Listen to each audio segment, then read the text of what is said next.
Hello, I'm Paul Beckwith, and just about a day ago I posted a video about atmospheric rivers and how, because of climate change and circulation patterns in the atmosphere are changing, and we're getting a lot more atmospheric rivers at higher latitudes in both the North Hemisphere and South Hemisphere.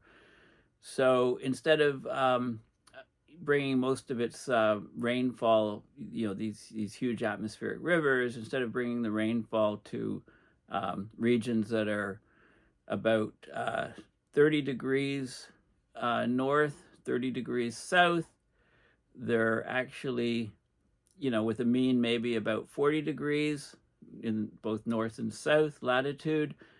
There's more and more atmospheric river events in regions approaching 50 degrees of latitude north and south, and there's far fewer atmospheric river events hitting regions at 30 degrees north and south. So I just want to revisit the implications of this because I touched on some of them in the last video, but in this one I want to focus on Antarctica, the Antarctic Peninsula, and Larsen ice shelves, the calving events that have occurred in the past on Larsen A and Larsen B. And there was a paper a couple of years ago talking about a great increase of atmospheric river events on the Antarctica Peninsula. And this is very important information in terms of how quickly we get ice melt from Antarctica and, of course, global sea levels. So it all ties in. So let's talk about that in this video. So, because I want, these are some important points. So, of course, in the last video, I called supporting my trip. Global atmospheric rivers have shifted poleward by 6 to 10 degrees latitude over the last 40 years. This is a huge shift, actually. It's a very, very large shift. And, it's happening in both the North Hemisphere and South Hemisphere, and the shift in the Southern Hemisphere of 6 to 10 degrees to higher latitude, meaning further south, it's impinging on the Antarctic Peninsula, and there's actually been noticeable increases in calving events on the Antarctic Peninsula as a result of this very thing. So while I'm on this page, I will be heading to COP. I leave on November 7th, so in just over a week and a half, basically, and I'll be there for 16 days. The conference is 2 weeks, and I'll be posting lots of videos live from the conference and doing lots of work with the Climate Emergency Forum as well, interviewing people and so on. So a lot of work to prepare for that. And, please consider, I paid for airfare and hotel and stuff out of pocket. So please consider donating to my GoFundMe. The link will be in the description of this video, or just donating to my PayPal from my WordPress site to support my research and videos and my travel to this conference. Okay, so getting back to these atmospheric rivers, yes, this is the GoFundMe site. Getting back to the atmospheric rivers, so let's just have a look. So California is hit by lots of atmospheric rivers, and this is 40 degrees north right here. This is 30 degrees. This is the Baja Peninsula, and if we can go up here to 50 degrees north latitude. So basically we're getting a lot more atmospheric rivers up at 50 degrees. Up in this region, there'll be a lot more atmospheric rivers occurring, and also quite a few at 40 degrees, which is kind of the centroid, but we'll have a lot far fewer of these atmospheric rivers down in this region. So parts of Southern California that get, parts of the West Coast get about half of their rainfall from these atmospheric rivers. So a shift in the frequency and severity of them to higher latitudes can have a huge impact on California, Areas in the south become much drier down into Mexico. Areas in the north can become a lot wetter. Okay, so that's in North America. We can go over to Europe and we can say, well, look at the latitude lines. So this is 40 degrees cutting through Spain. This is 30 degrees. So a lot fewer atmospheric rivers bringing moisture into Africa there, North Africa. Spain will get quite a few, but we have some drought problems, issues in Spain. And up here, there'd be a lot more at this latitude of 50 degrees north, which cuts just into France, and it's just south of the UK. So we'll be getting lots more moisture events, atmospheric rivers, hitting the British Isles, basically. Okay, and we can go around and we can look at some other regions here. These are mostly, it's mostly on the coast that these things are affecting, but they also, affect lots of other regions inland. Now let's go into the southern hemisphere. So this is about 30 degrees south. So fewer atmospheric rivers, even drier conditions in southern Australia. There's some bands here that get decent rainfall. We can expect less rainfall with less atmospheric rivers in that part of Australia. Lots of them at about the 40 degree south point. But most of the atmospheric rivers will be in this region, so they'll just be crossing the ocean.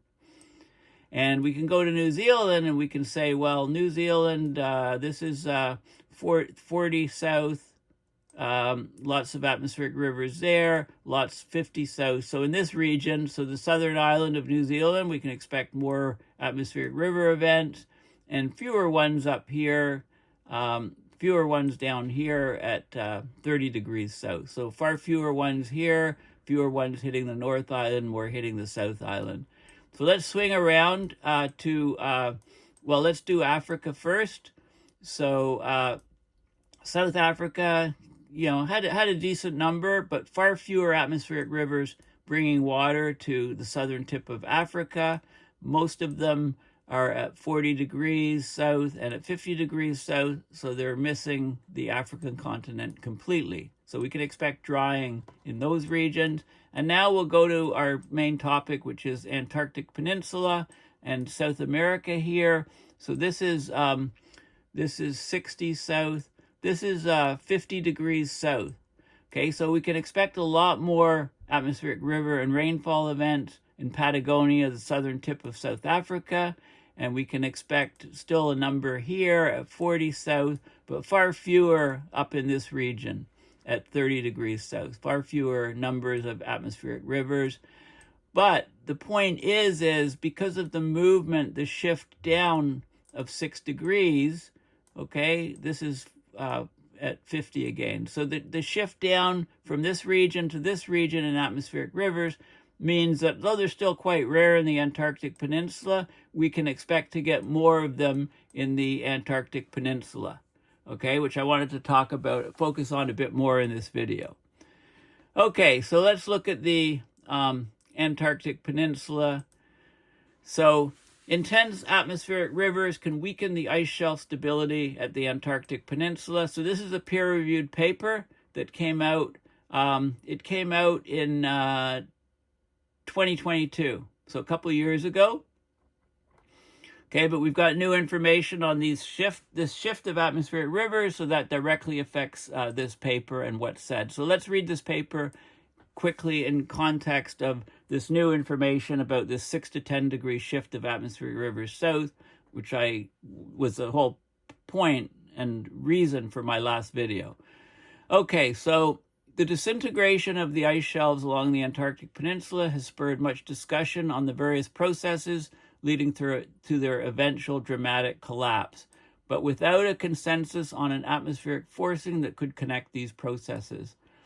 So they used an atmospheric river detection algorithm in this paper. Remember, this is from 2022, and a regional climate model and satellite observations. And they showed that the most intense atmospheric rivers induce extremes in temperature, surface melt, sea ice disintegration, or large ocean swells that destabilize the ice shelves with 40% probability on the Antarctic Peninsula. This was observed during the collapses of the Larsen A and Larsen B ice shelves. So Larsen A collapsed in the summer of 1995. Larsen B collapsed in the summer of 2002. They found that 60% of the calving events between 2000 and 2020 were triggered by atmospheric rivers. So atmospheric rivers, although they're rare on the Antarctic Peninsula, 60% is a huge number. So if you have large atmospheric rivers hitting the Antarctic Peninsula, you get these massive calving events. They sit with 60% correlation. And then after the calving happens, the loss of the buttressing effect of these ice shelves leads to further continental ice loss and subsequent sea level rise. So under future warming projections, the Larsen C ice shelf is at risk from the same processes, and now we know we're getting more and more of these atmospheric rivers at higher and higher latitudes in the southern hemisphere, bringing more of them right over the Antarctic Peninsula, meaning we can expect more calving and greater sea level rise. Okay, so let's just have a look. So this paper goes into all of the details on the so-called hydrofracturing and like the different processes. So, over the last 30 years, we've seen large and dramatic collapses of Larsen A, Larsen B. We've had other major ice shelves on the Antarctic Peninsula collapsing. The loss of the buttressing effect, it's like taking the cork out of the champagne bottle of the ice shelves. And so we get an acceleration of continental ice loss when we lose the ice shelf. And that has a critical contribution to sea level rise. Global warming and this atmospheric river movement to higher latitudes could push the Antarctic ice shelves beyond a stability threshold, over the next number of decades. Among the many preconditioning processes of ice shelf collapse, that any event that pushes the ice shelf closer to collapse, basically, atmospheric forcings are seemingly considered as disparate sources of ice shelf weakening, right? Not primary sources compared to non-atmospheric related processes. So intense surface melting, if there's downsloping foehn winds, so the winds, as they go downslope, they go to warmer regions, get compressed, warm up, and they can cause intense surface melting. They descend over the leeward Larsen ice shelves that can drive firn air depletion. The firn is where the snow is converting into ice, basically, underneath packed snow, basically. So you can get crevasses filled with water that generates hydrostatic pressure in this process called hydrofracturing. And then this, as the ice is moving, you can get ice shelf disintegration on a mass scale. You can get collapse of the ice shelf. When a large surface area of the ice shelf has surface melt and melt pond formation, and we saw this in 2002 with the collapse of Larsen B. So we probably have this to look forward to with Larsen C. It was first observed, we also saw this previously. There were storm-generated swells that calved the ice front. There was no or very little regional sea ice cover in January 1995, and then we had the sudden collapse of the Larsen A. Also similar things with Larsen B as well. So there's definite, they talk about atmospheric rivers. So they show in this paper that atmospheric rivers aggregate seemingly disparate extreme events and are linked to ice shelf collapse by a melt-induced hydrofracturing. So they warm the surface of the ice, they cause fracturing, water builds up, it wedges its way down into the ice shelf weakening, and then you get a collapse of the whole ice shelf. There's also swell, like wave action induced strain when the sea ice is cleared out of the way. We've had record low sea ice events in Antarctica in the last decade or so. Atmospheric rivers are narrow, long bands of enhanced moisture fluxes originating from the mid-latitudes and subtropics. They are associated with particular instances of high temperature, moisture, and wind speed in the lower troposphere. along with sometimes co-occurring with foehn winds, which is winds on the surface of the ice going from high elevations, right, to lower elevations near the coastlines of Antarctica. They can cause major melt events. They're linked to sea ice decay, pushing the sea ice away from the coast. Right, so they looked at this. So we know that's happening. So this paper is a systematic analysis of the events of when the ARs are happening with the AR detection algorithm, and relating it to Antarctic ice sheet precipitation, melt events in West Antarctic, and so on. So they look at satellite images. They look at the databases on calving, surface melt, swell heights of the sea on the coast, sea ice extent, and they look at the link between atmospheric rivers and the Larsen A and B ice shelf calving and collapses, and they find a big connection. Okay, when you get AIs, then you get lots of ice shelf calving.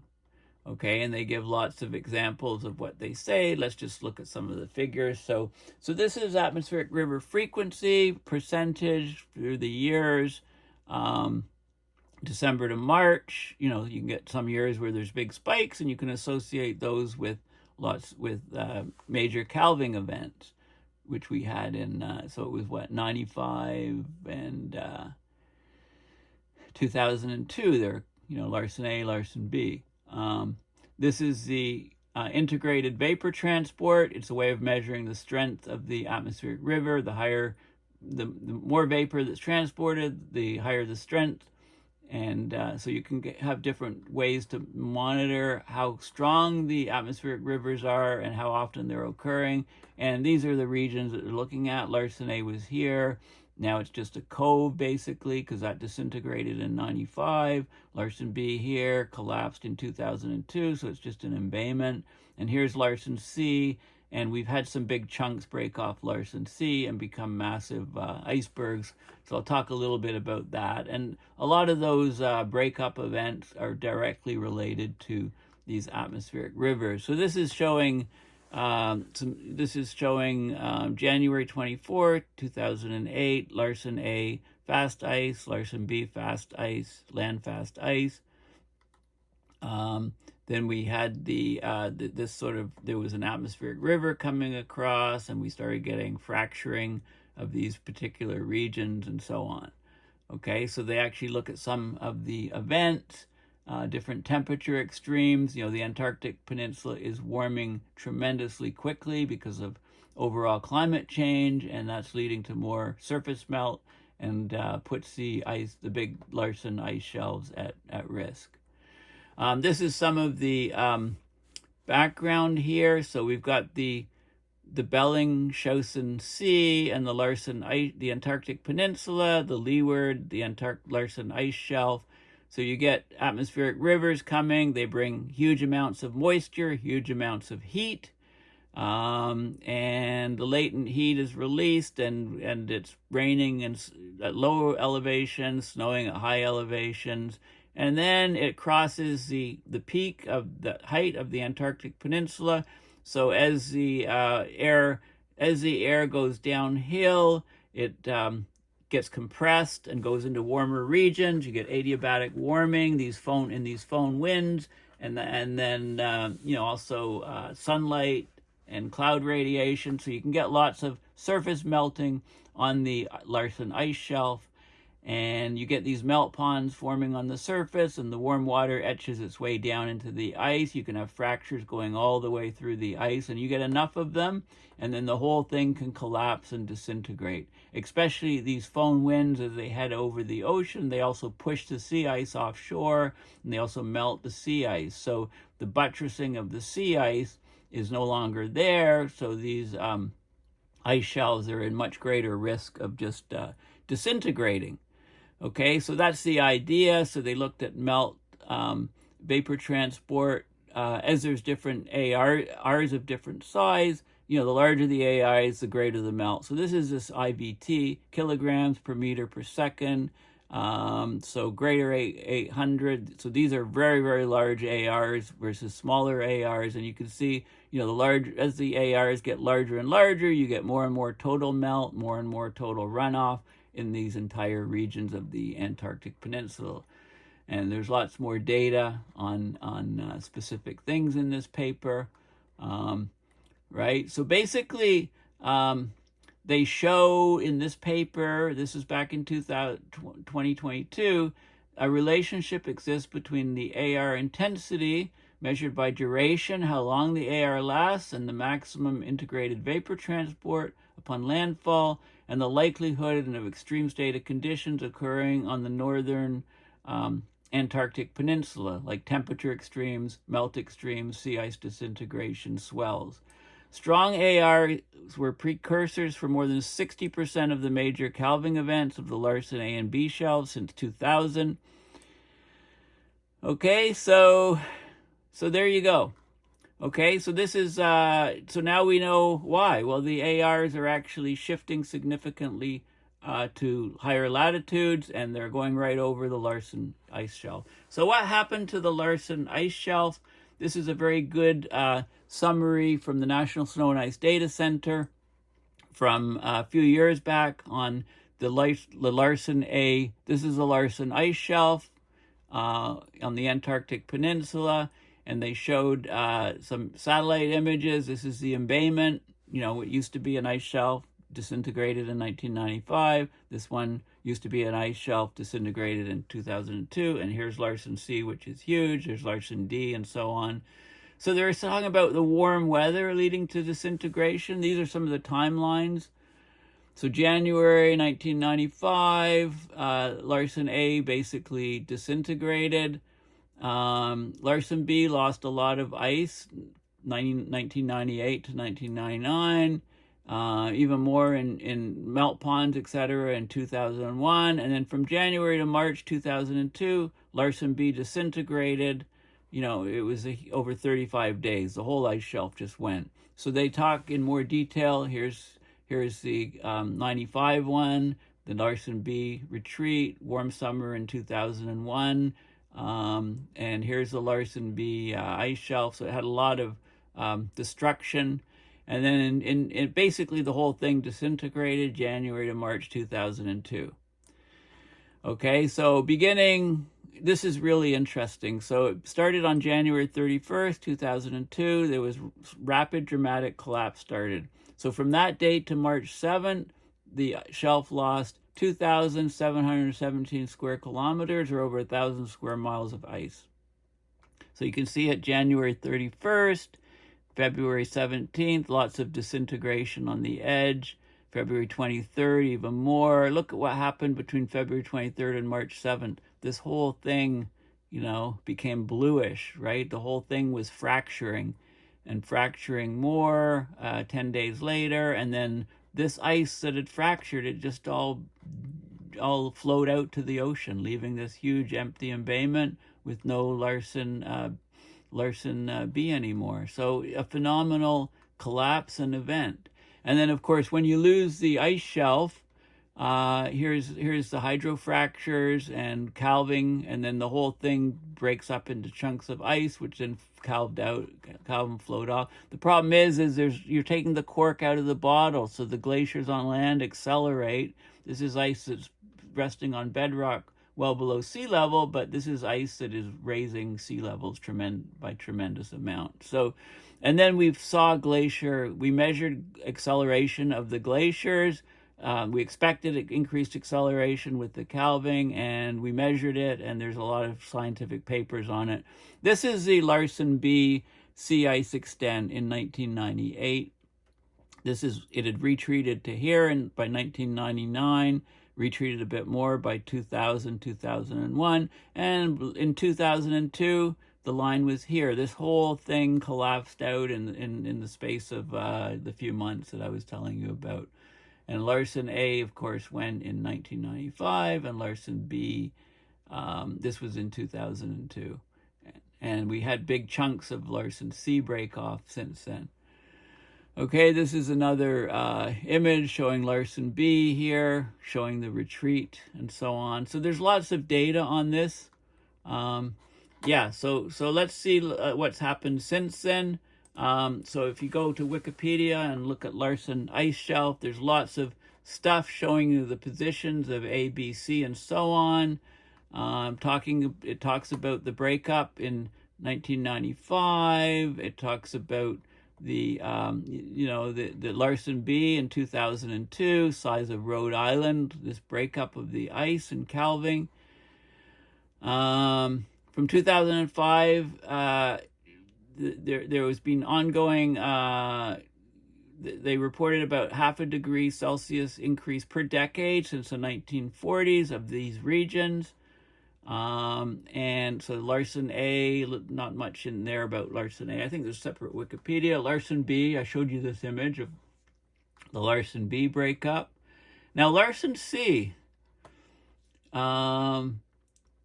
Larsen C has been thinning between 1992 and 2001, 0.27 meters per year thinning. In 2004, they thought Larsen C looked pretty stable, but there was a breakup of a big chunk of it in mid-2016.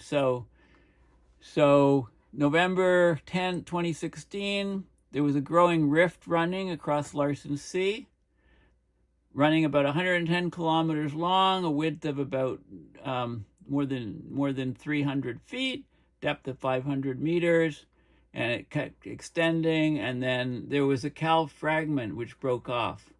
A big chunk broke off and created this massive iceberg. So that was reported July 2017. A large 2,200 square mile portion of Larsen C had broken from the main ice shelf some point between 10th and 12th of July 2017. The iceberg was designated A68, weighed more than 1 trillion tons and more than 200 meters or 700 feet thick.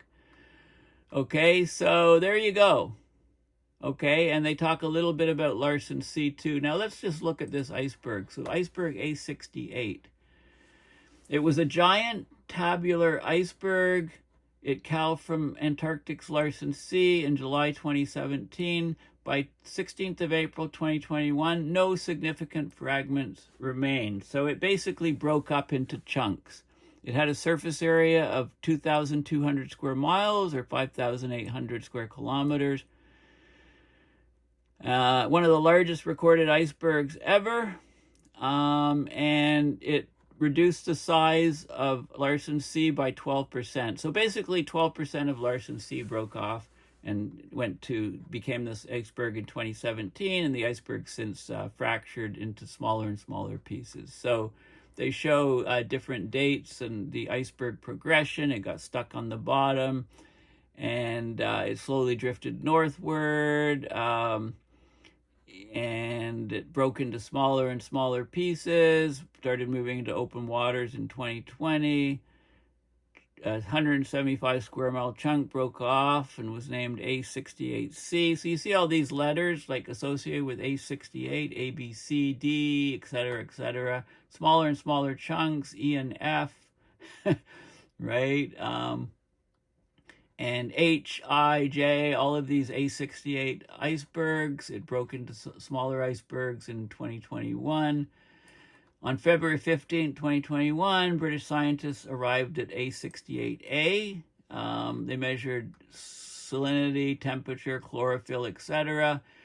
On April 16, 2021, the largest fragment was down to 3 nautical miles in length, and the U.S. National Ice Center, which names, tracks, and documents Antarctic iceberg, it discontinued tracking. They only study icebergs that are at least 20 square nautical miles big or 10 nautical miles on the longest axes. And this thing, the biggest chunk of A68 became less than that, so they stopped tracking it. Okay, so really interesting to follow the history of this, because we can expect a lot more of these type of calving events moving forward, especially since we're getting more and more atmospheric rivers extending to higher and higher latitudes, bringing them from the tip of Patagonia, South America, to the Antarctic Peninsula, right, which extends the most northward part of Antarctica.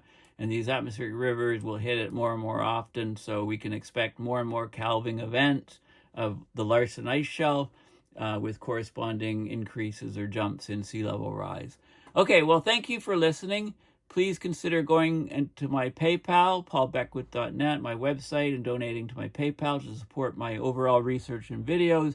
If you want to specifically support my trip to Azerbaijan, then there is a GoFundMe site specifically to offset the costs of my trip. So thanks for listening, and bye for now.